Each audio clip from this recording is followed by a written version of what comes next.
Hi guys, I did a little bit more work on my Pajero. I didn't like the way the rear suspension and that was working on the last video, so a rework again, new system, new setup, same 9mm shocks, but a completely different system. And you also get to see some scratches in that the car acquired along the way, so that's kind of fun. It makes it look more real. So have a look. Yeah, so you can see some scratches there, scratches there, a little bit dirty, scratches along the bumper. Oh yeah, I made a front skid plate, tied a couple of chains around the lights. I don't know, I might take those off, they're just dangling around all the time. Also the roof rack is new, top CAD from Asia Tees. Pretty cool.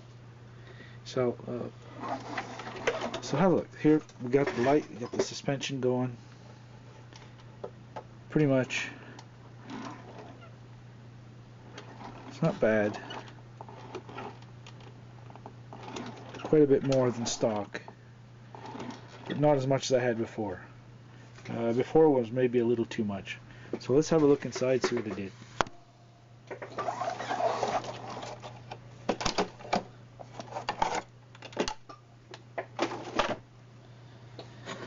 Alright, check this out.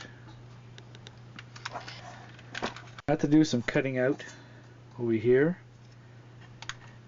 put on some little shock towers.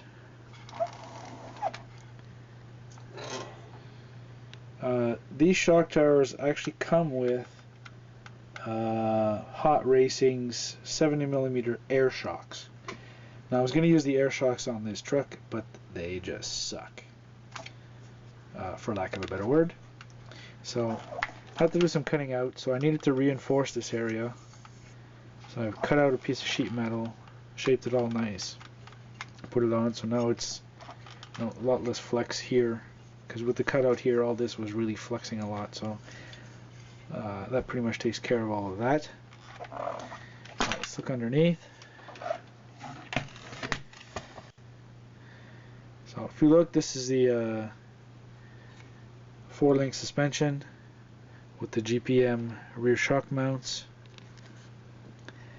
I found that the links were hitting on the top of the diff, so I added a bit of spacer, but by doing that it ended up touching at the bottom of the chassis over here, so I needed to open that up as well. So here you can see the openings. You can see my sheet metal here and there.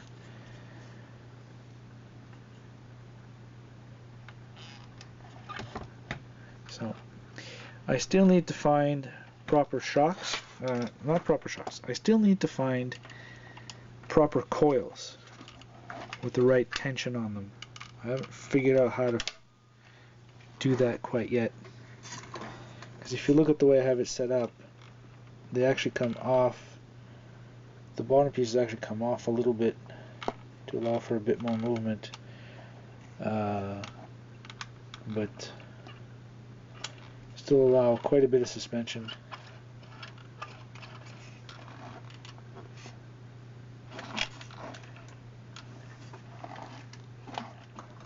I believe this is going to be my final setup once I've got the proper coils on it, but that's a minor detail. I think it's very well set up now.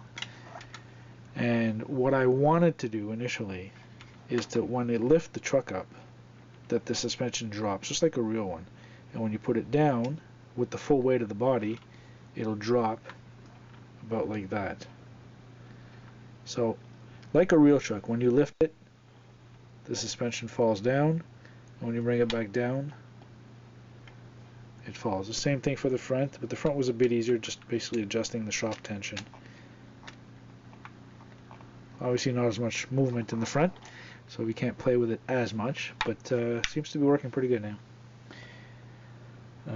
So now I got to put the lights in there, and those ones are actually in, but they're not very bright. The Top Cat lights for some reason are not very light. I ran them up to 12 volts and they still weren't very bright. So I'm going to change those, put some regular yellow LEDs inside, and then it's time for some fun. The snow's starting to melt here, so we're bound to get some nice muddy trails, and I can't wait. So keep watching.